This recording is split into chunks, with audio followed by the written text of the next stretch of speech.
皆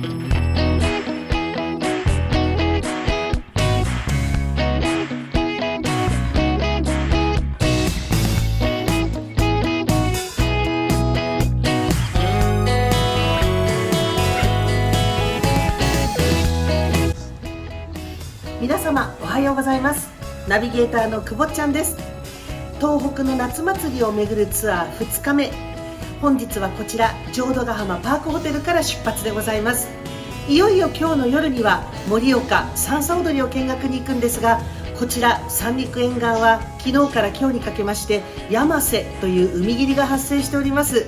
あいにくガスっておりましてちょっと景色悪いんですけれども、今日は日中の最高気温36度まで上がる予定です。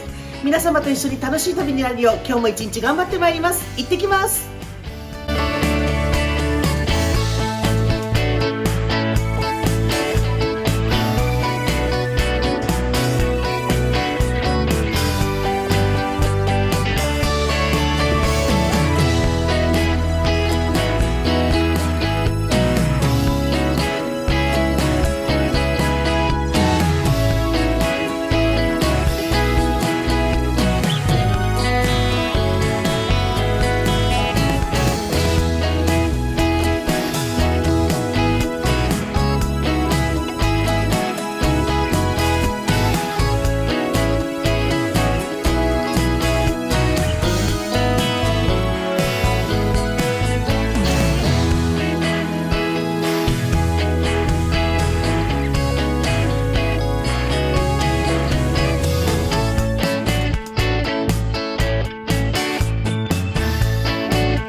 ナビゲーターのくぼっちゃんです。今私は三陸鉄道に乗車しております。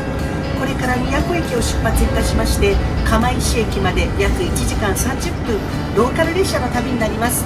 今日は特別に三陸鉄道さんにあまちゃん号のラッピングカーをご用意していただきました。